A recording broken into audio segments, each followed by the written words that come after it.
Bom dia, irmãos. Graça e paz.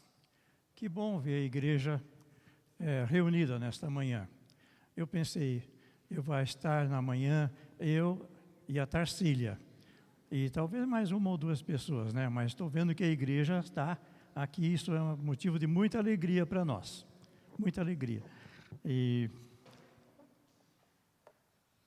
claro que seria bem melhor se tivesse o pastor aqui, mas ele está gozando também das suas devidas e merecido descanso, férias. E nós vamos então, hoje, com orientação do Espírito Santo, trazer a meditação desta manhã. E eu gostaria de conversar com os irmãos a respeito do trecho que está em Marcos, capítulo 6, versículos 30 a 44. Marcos, capítulo 6, versos 30 a 44, de acordo com a versão revista e atualizada. Portanto, se aparecer alguma versão diferente ali, ignorem. É atualizada que eu vou estar lendo, tá? Antes, porém, vamos pedir a orientação do Senhor sobre a sua palavra. Nosso Deus, nosso Pai, nós te agradecemos, ó Deus, por estarmos aqui nesta manhã, mais uma vez, neste domingo, para estudar a tua palavra, Senhor. E nós pedimos, Senhor, que o teu Santo Espírito seja o mensageiro, ó Deus, porque é o mensageiro da tua palavra, Senhor. Não é a nossa palavra, é a tua palavra.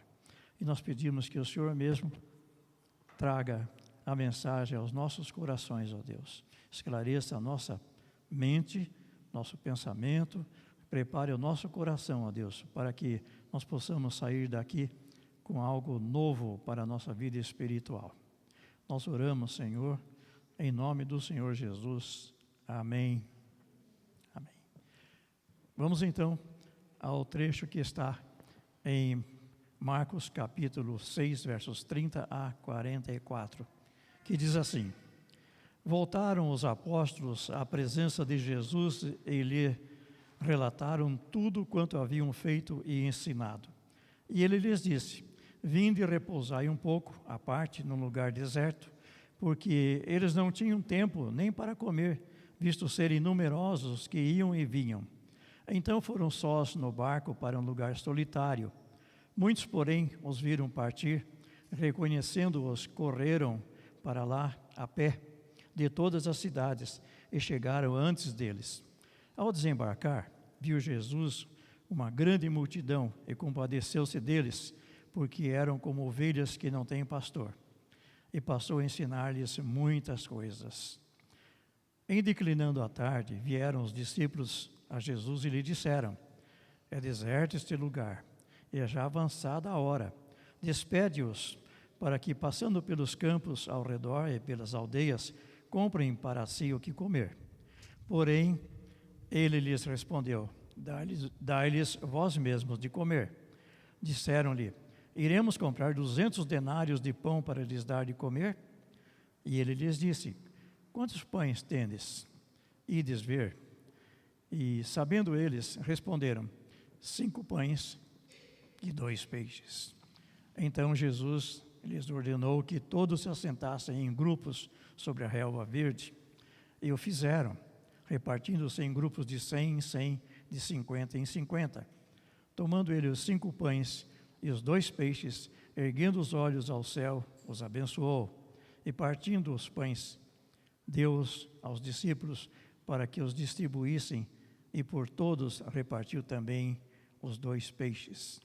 Todos comeram e se fartaram, e ainda recolheram 12 cestos cheios de pedaços de pão e de peixe. E os que comeram dos pães eram 5.000 homens. Mantenham suas Bíblias abertas e a sua atenção e a sua oração pela palavra que nós estamos dispostos a trazer em nome do Senhor.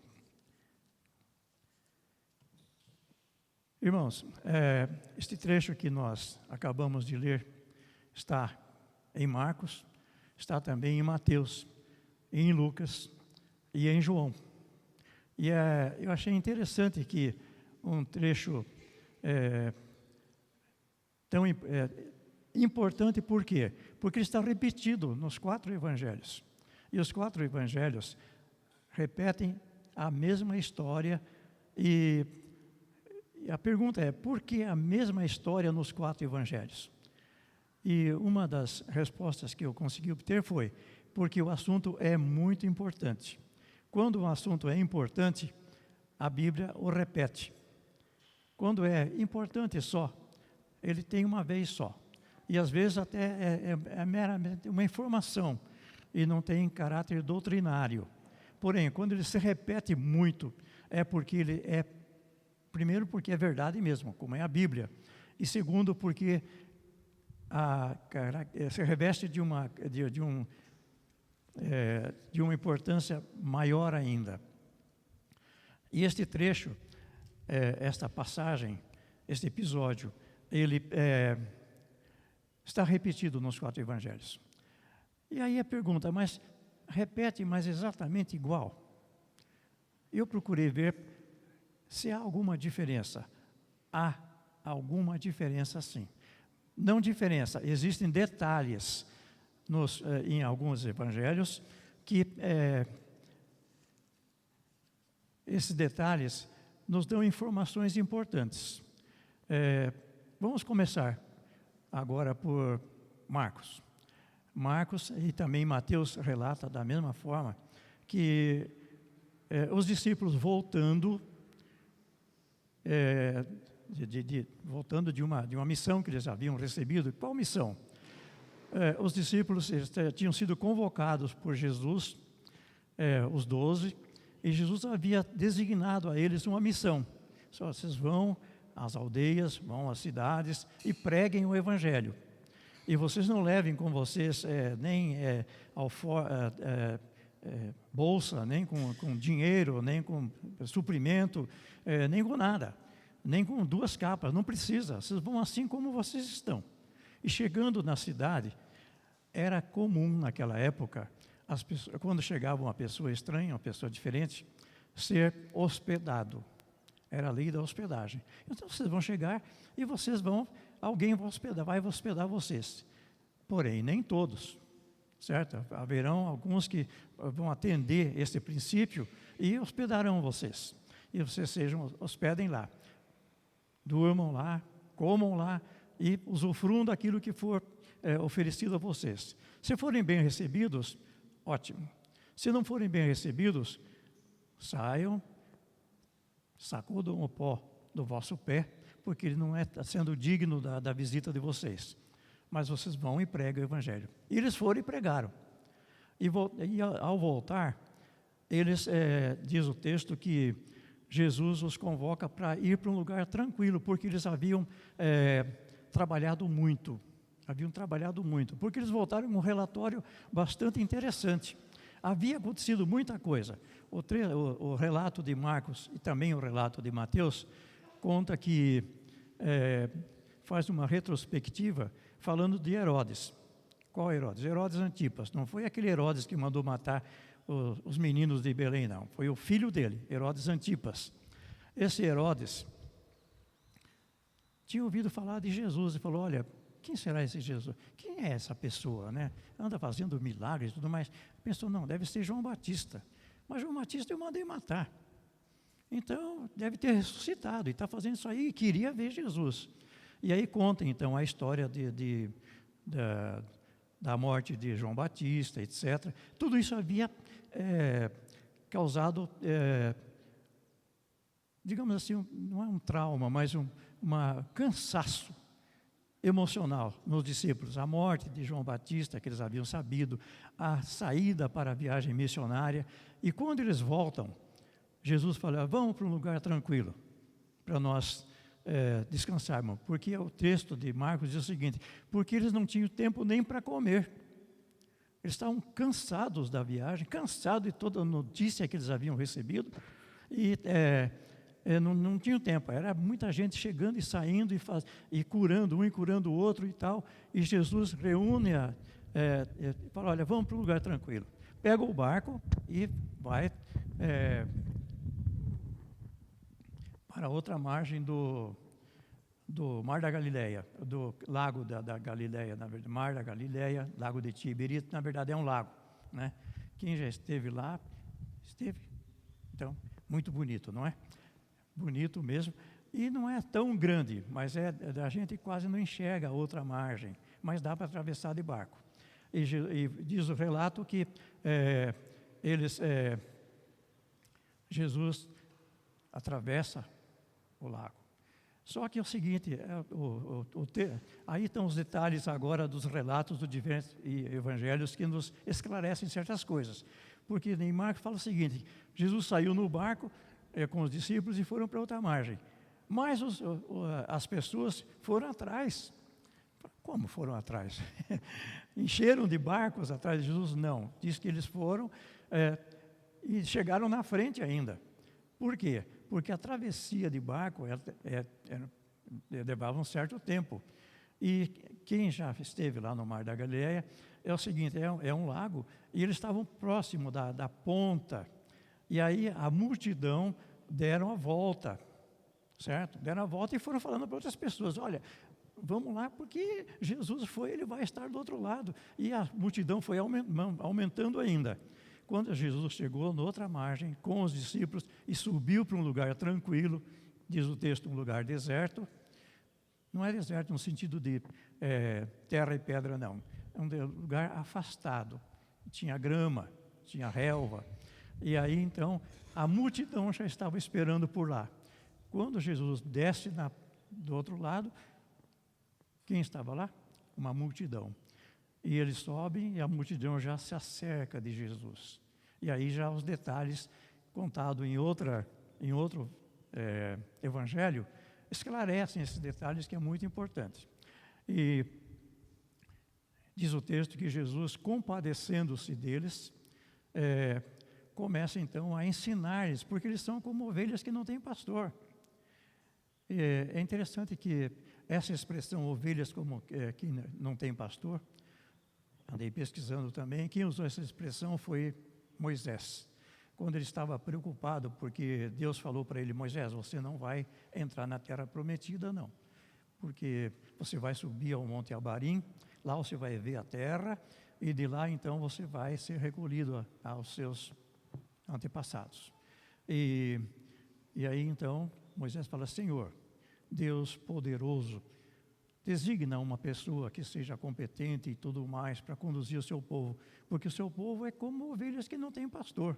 Se não tiver quem os guie, quem os oriente, eles não vão poder chegar lá a bom termo. E então Deus fala para Moisés, olha, então você vai pegar Josué, e então ele vai ser colocado no seu lugar. E essa expressão, ovelhas que não têm pastor, veio daí. E depois Marcos também usa essa expressão, porque eles eram como ovelhas que não têm pastor. E Jesus então começa a ensinar-lhes. Ensinar o quê? O outro evangelho começa a explicar que Jesus começou a falar do reino de Deus, falar do amor de Deus, a pregar, na verdade, para eles. E ao mesmo tempo fazendo a obra, fazendo o trabalho de cura, e de ensino e de cura e de atendimento a necessidades físicas e espirituais do povo. Interessante que há um detalhe ali que ficou omitido no relato. Qual o detalhe? Desculpe, eu vou dar um jeitinho aqui, porque se cair, aí pronto. Ô, assistente, como é que eu faço aqui? Ai, tá vendo? Eu falei que ia cair, mas não era para cair. Acho que agora fica. Fica ou não fica? Senhor, estamos precisando de mais um milagre aqui.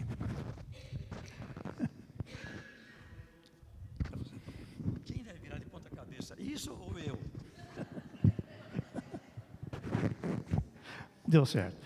Muito bem, desculpe, irmãos. São detalhes técnicos que esse servo humilde e já tanto experiente deveria saber, mas não sabe. Retomando, ok.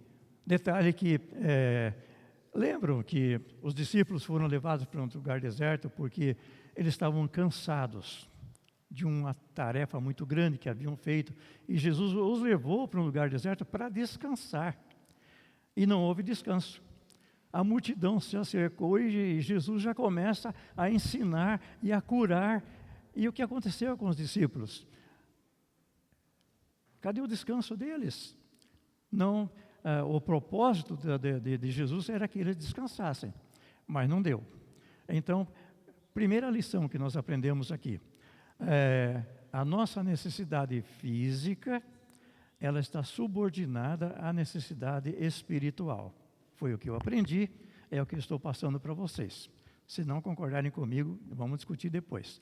Mas eu entendo assim, que a nossa necessidade física, ela está subordinada à necessidade espiritual. Por quê? Era mais importante cuidar do povo que estava ali. Porque Jesus podia simplesmente falar para a multidão: povo, assentem-se, fiquem calmos, porque agora eu vou comer. Certo? Eu estou com fome. E os meus discípulos, que agora já são apóstolos, são chamados apóstolos, eles estão com fome também, e com muita razão. Com muita razão, porque eles provavelmente não haviam dormido direito, não haviam comido direito, e estavam famintos e necessitados. Mas a obra não parou. A obra não parou. E então, chega um dos discípulos, provavelmente com fome, certo? Falei, bom, aproveitando que a multidão está com fome, eu vou usar aqui, Senhor, olha, já ficando tarde, está virando aqui já 3, 4 horas da tarde, e daqui a pouco vai escurecer. Olha a multidão que está aí, é muita gente, esse povo está com fome. E aqui para nós, e nós também, né? E como é que faz? Despede essa multidão para que eles vão comprar comida para si mesmo. E aí Jesus então fala a célebre frase, que é a frase que eu gostaria que ficasse conosco. Jesus fala: dá-lhe vós de comer.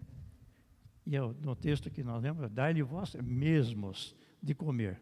Certo? E então, foi para Filipe que ele falou isso. Nesse texto não fala, mas lá em João fala que Jesus falou para Filipe: Filipe, faça isso. Ele falou: Senhor, de que jeito? Nós não temos recursos, não tem como, nem 200 denários, que era o salário equivalente para 200 dias de trabalho de um trabalhador, né? Não vai ser suficiente para que satisfazer esse povo tanto. Então a gente despede, e eles vão aí pelas aldeias, eles vão procurando padaria, lanchonete, etc. e tal, e vão comprando coisa para si, certo? E porque nós não temos nem dinheiro, certo? E não há como atender. E aí então Jesus fala: mas então, o que é que vocês têm? Falo, bom, outro texto diz: vão verificar, verifiquem. Aí André, irmão de Pedro, sai, vai verificar quanto tem. Achou lá um rapazinho, diz que é um rapazinho. Tinha 5 pães e 2 peixes. Nós conhecemos já a história, né? E aí chega para Jesus e fala: Senhor, 5 pães e 2 peixes. Mas o que é isso para tanta gente? É uma pergunta retórica. Isso não é nada, certo? Primeiro porque o dinheiro que a gente tem não dá para comprar nada também. E o que tem de efetivamente é nada também, certo? Dá para a pessoa que trouxe. Ele trouxe a provisão dele, certo? E não a provisão para todo mundo. Não dava. E Jesus então falou: tudo bem, então vamos dar um jeito nisso, certo? Reúna o pessoal, agrupem aí direitinho, em grupos de 100, de 50, etc. e tal, e dando graça, distribuir, todos comeram e se satisfizeram, e sobraram 12 cestos. A história é muito bonita, a gente lê assim e tal, fala: que maravilha. Mas o que a gente aprende disso? Certo? Se foi escrito e foi repetido 4 vezes, ou seja, em 4 evangelhos, é porque tem uma importância muito grande. Então é importante que a gente procure extrair daí lições para a nossa vida espiritual. Se nós compararmos o trabalho dos discípulos ao trabalho da igreja, não há uma correlação muito grande? Onde a igreja está colocada? No mesmo lugar que eles estavam quando aquela multidão se reuniu. Lembram que eu falei que era um lugar deserto? Não deserto no sentido de areia, pedra, etc. Mas era um lugar afastado, certo? E onde está a igreja hoje? Num lugar deserto também, ou seja, num lugar onde não tem recursos. E as pessoas estão todas ali. É interessante que, por que a multidão estava lá? Se era um lugar deserto, não tinha razão para a multidão estar lá. Eles estavam atrás de quem? De Jesus. Porque eles sabiam que de Jesus saía palavra de verdade, palavra de vida eterna. E porque esperavam também curas. E na igreja, nós estamos também num lugar deserto. O ambiente que nós estamos, seja em Indaiatuba, seja São Paulo, seja Sorocaba, seja qualquer cidade daqui ou do mundo, é um lugar deserto no sentido espiritual. Ou não é? O mundo precisa de um testemunho, precisa de uma mensagem da igreja. Se a igreja não transmitir essa mensagem, não transmitir a cura espiritual, se não transmitir o atendimento à necessidade do mundo, o mundo vai ficar faminto, vai morrer de fome. Não há como atender. Mas daí vem uma pergunta. A mesma pergunta que os discípulos fizeram, e os apóstolos fizeram para que Filipe fez para Jesus: Senhor, mas como nós vamos atender? Certo? O que nós temos aqui, se tivesse 200 denários, que talvez seja uma quantia bastante grande para eles, né, não vai satisfazer todo mundo. E a igreja hoje em dia diz a mesma coisa, mas como nós vamos fazer? O mundo, é isso aí que nós vemos, é corrupção de tudo quanto é lado, é imoralidade total, e a gente não tem recurso para isso. Nós precisaríamos ter muito recurso. Não é assim que funciona? Vamos lembrar um pouquinho da história do povo de Israel. Moisés foi chamado por Deus e lá no monte e falou: Moisés, você vai libertar o meu povo. Aí Moisés falou assim: o senhor está brincando? Eu libertar o povo? Não vou, não. Falei: por que não? Senhor, primeiro, eu não sei falar, eu não tenho jeito para essas coisas, ninguém vai acreditar na minha palavra. E Deus pergunta para ele: o que você tem na mão? Falei: Senhor, eu tenho aqui o meu cajado, o meu bordão. Ele falou: muito bom, joga esse bordão no chão. Ele joga, transforma numa cobra. Pega de novo. Pegou, estava lá.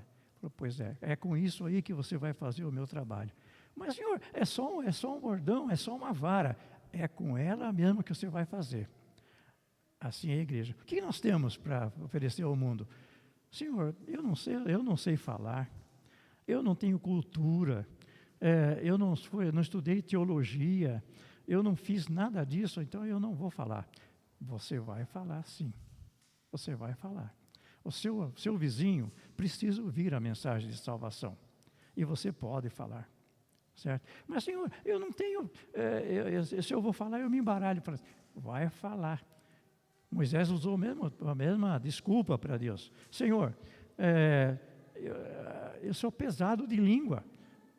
E Deus fala assim: quem fez a boca do homem? Não fui eu? Então, vai lá. E aí Moisés chega um momento e fala assim: Senhor, olha, não vou mesmo. Aqui para nós, eu não vou. Aí Deus fala para ele assim: você vai. Se eu falar que você vai, você vai. Essa é a ordem que a igreja está recebendo hoje no mundo, no local deserto em que a igreja está. Certo? Se nós olharmos para a situação do Brasil hoje, uns terão motivo para se queixar de um jeito, outros terão motivo de se queixar de outro jeito. Não vamos falar sobre isso, certo? Mas essa é a situação. Se nós olharmos para a situação moral do nosso país, é isso. Que recurso tinha Davi? Davi ainda adolescente. O povo estava sendo afrontado por um rei, o rei o exército inimigo, e lá estava Golias. E Davi chega para se apresentar e fala: olha, o que ele tinha para lutar contra Golias? 5 pedrinhas e um estilingue. Não é chamado de estilingue, né? Uma funda, que é equivalente ao nosso estilingue de hoje em dia, mas mais ou menos equivalente. É só isso que ele tinha. Mas como ele se apresentou perante Golias? Golias falou para ele: olha, você está vindo para mim com um bordão, um pau? Você está achando que você vai conseguir alguma coisa contra mim? Falei: eu vou te matar e a sua carne vai ficar aí para os corvos, para os urubus comer. E Davi responde para ele: tudo bem, você é grande, mas eu venho contra você em nome do Senhor dos Exércitos, que você está afrontando. Não é a resposta que a igreja deveria dar à situação geral? Quando nós olhamos para a situação moral da nossa cidade, do nosso país e tudo mais, o desafio é muito grande, mas nós deveríamos ter a mesma posição de Davi. O mundo é grande demais, a corrupção é muito grande demais, a imoralidade é grande demais, porém, nós vamos com a mensagem do Senhor Jesus. E aí, o mesmo resultado que Davi teve com Golias, a igreja terá no trato com a sociedade em que vive. Que recurso tinha Dorcas? Uma agulha. Com essa agulha, ela costurava roupas e distribuía para as pessoas. E foi um testemunho em Jope, onde ela depois veio a falecer. Depois Pedro chegou e houve a ressurreição, ressuscitou a Dorcas em nome do Senhor Jesus. Em nome do Senhor Jesus, ele fez e foi restituído de novo. Nesse local deserto é onde a igreja está. Nesse local deserto foi que Jesus fez a multiplicação dos pães. O que mais nós poderíamos ver aqui que é interessante para a nossa meditação? Qual era o objetivo de Jesus naquela reunião? O objetivo era o povo. O objetivo era o povo. O objetivo não eram os discípulos, os apóstolos. Eles estavam ali para descansar. Estavam ali para descansar. A intenção inicial foi essa, descansar realmente. Mas o objetivo passou a ser o povo. Ou seja, o nosso interesse material, nosso interesse pessoal, ele passa a ser subordinado ao interesse espiritual. Passa a ser subordinado ao interesse espiritual. E então, por quê? O interesse nosso tem de ser aqueles que precisam e não o nosso bem-estar. Conta-se que o Coronel Sanders vocês devem conhecer. É aquele velhinho que aparece na propaganda da KFC, frango frito, certo? Kentucky Fried Chicken. Aparece aquele velhinho lá, simpático. Diz a história, né? Ele morreu acho que em 1980, não faz muito tempo, mas morreu. E ele era conhecido pelas suas tiradas, pelos seus conselhos, pela sua forma de se expressar. Ele era muito admirado pelas pessoas de um modo geral. Conta-se que certa vez ele estava no avião e de repente uma senhora estava com uma criancinha no colo e o bebê começou a chorar. E começou a chorar. E começou a chorar. E não parava de chorar. E deve ser bastante agradável, né? Você está num avião, ali do lado tem assim uma mulher com uma criancinha no colo e a criança chora. E chora, e chora, e chora, e chora, e chora mesmo. E nada é feito. E vai passando o tempo, e 5 minutos, e 10 minutos, e 20 minutos, e nada acontece. E de repente todos os passageiros do avião estavam já incomodados, né? Você já está incomodado em ouvir a história, imagine as pessoas que estavam lá ouvindo o choro da criança. E aí esse senhor, Coronel Sanders, ele levanta, vai até aquela senhora e fala assim, posso pegar a criança? Ela pega a criança no colo, tal, acalenta a criança, tal. Minutos depois, a criança para de chorar e começa a dormir. Aí ele chega e entrega de novo a criança para a mãe e a criança continua dormindo. E ele volta para o banco dele, o assento dele, e aí todo mundo aplaude, com toda razão, a atitude dele, né? E ele se volta para as pessoas e fala assim, vocês pensam que eu fiz isso por vocês? Eu fiz pela criança. Com toda razão. Da mesma forma, Jesus, ele fez aquilo, não foi para... Porque vocês estão concluindo agora. Bom, agora então os apóstolos comeram, né? Porque se distribuíram comida para todo mundo, ainda sobrou 12 cestos, então eles também comeram. Mas Jesus não estava objetivando alimentar os apóstolos. O objetivo dele foi alimentar a população, as pessoas que estavam ali.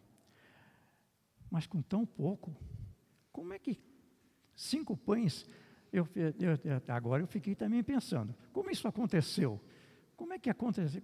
Será que um monte de pão assim? Não, provavelmente não. Provavelmente é o seguinte, Jesus falou, tragam aqui o cesto. Jesus ora e aquele cesto se encheu. Tudo bem, vai distribuir. Foram distribuir e à medida que ia distribuindo, o cesto não se esvaziava. Ele ia enchendo, e distribui para 50, para 100 e tudo mais, e o cesto estava cada vez, não caía fora não, para não sujar, para não estragar, mas estava sempre cheio, sempre cheio, sempre cheio. Dá para imaginar essa cena, não dá? Eu imaginei assim, acredito que você esteja imaginando também.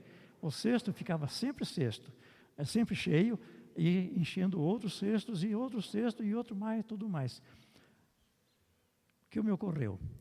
Não é isso que acontece na nossa vida espiritual? Quando nós nos dispomos a fazer a obra de Deus, e nós nos sentimos assim fracos, para Senhor, eu não sei falar, e realmente eu não sei, né? Eu não sei falar, eu não sei pregar, eu não tenho conhecimento profundo de teologia, eu também não tenho. E o que mais? Eu também não tenho dinheiro, eu não tenho tal. Agora, quando você começa a fazer, começa a aparecer conhecimento, você começa a pesquisar na palavra de Deus, falar, entendi, agora entendi, agora eu posso falar isso tal. Ou então, na hora de falar mesmo, fala assim, mas eu tenho um exemplo para citar para essa pessoa. Conta. Deus vai suprindo para você passar para outras pessoas. Mas a pessoa está precisando tanto de recurso financeiro, eu não tenho. Também não tenho. Muita gente aqui não tem. Mas quando você socorre, Deus supre para que não falte, para que não falte. E de repente você fez assim uma obra tão grande que você fala, como é que foi possível isso tudo? Lembro agora do pastor, acho que é Messias Anacleto Rosa, pastor da igreja de Londrina. Ele conta a história, ele foi para lá, ele tinha sido pastor de uma igreja muito pequenininha, no interior lá acho que do Paraná mesmo, e foi para Londrina e ele começou a fazer o trabalho, mas ele era uma pessoa ainda começando o seu trabalho.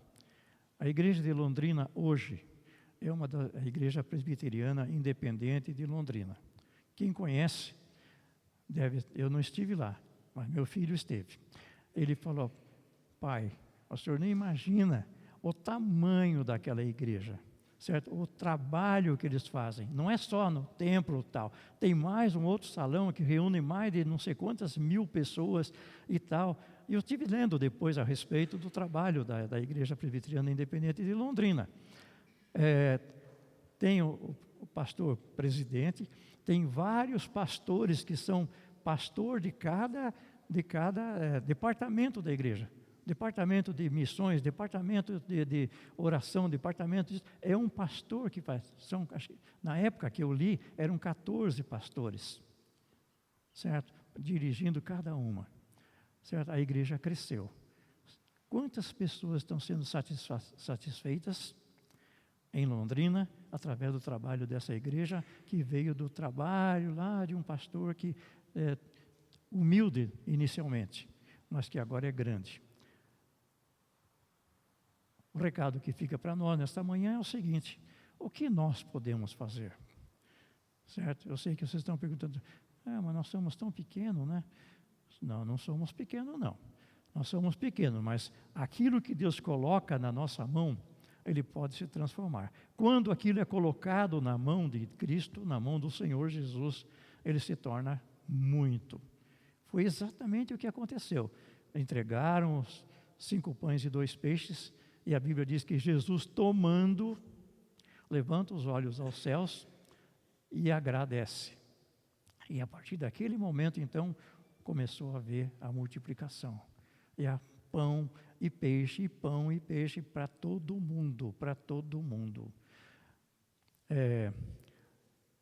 Rapidamente, para encerrar,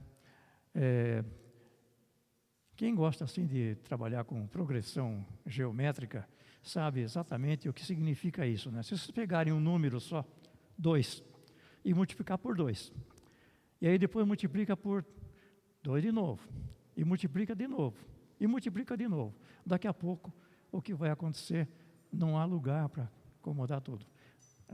Malba-Tahan, eu gostava muito de ler, não sei se vocês já leram o livro de Malba-Tahan.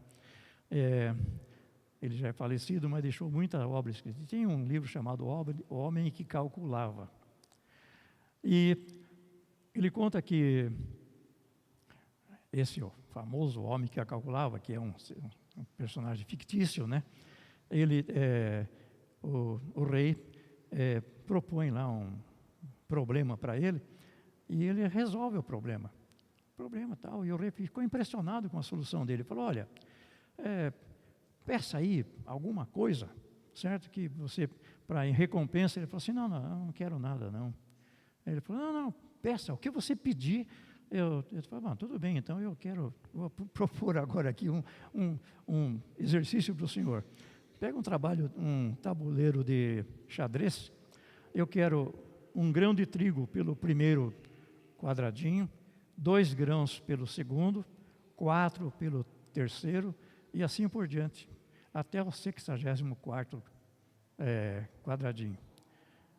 E começaram a falar: tudo bem, então, ele chamou os serventes, os servos, e falou: tu vai colocando o trigo aí que ele está pedindo. Só que quando chegou no momento, você falou assim: majestade, olha, não dá mais.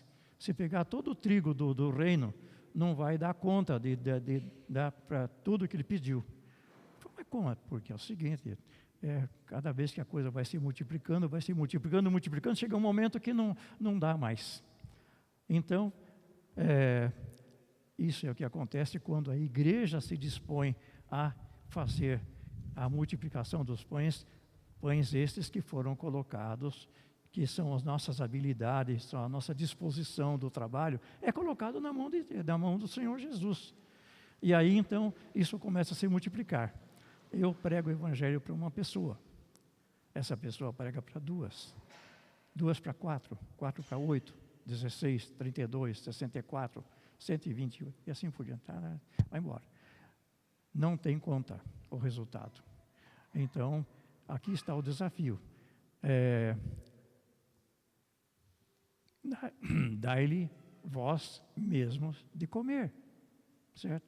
Jesus não saiu distribuindo pão para todo mundo. Quem distribuiu foram os apóstolos. Eles distribuíram, certo? Mas o pão foi abençoado pelo Senhor Jesus. Quando nós colocamos o nosso trabalho nas mãos do Senhor Jesus, então ele começa a se multiplicar. Começa a se multiplicar. E multiplicar. E chega um momento que fala assim, essa igreja aqui, agora não dá mais para acomodar todo mundo. Nós estamos aqui com ainda tem cadeiras vazias, né? Vai chegar um momento que não tem mais. Vamos colocar mais cadeiras. Não dá mais. Vamos encher mais. Vamos alugar mais um salão. Como aconteceu com a igreja de Londrina. A igreja de Londrina tem o templo e tudo mais, tem mais um salão, tem mais tal e tal. A igreja é muito grande. É muito grande. Se nós colocarmos o pouco que nós temos na mão do Senhor Jesus, vai se tornar grande também. Portanto, dai-lhe vós mesmos de comer. Amém?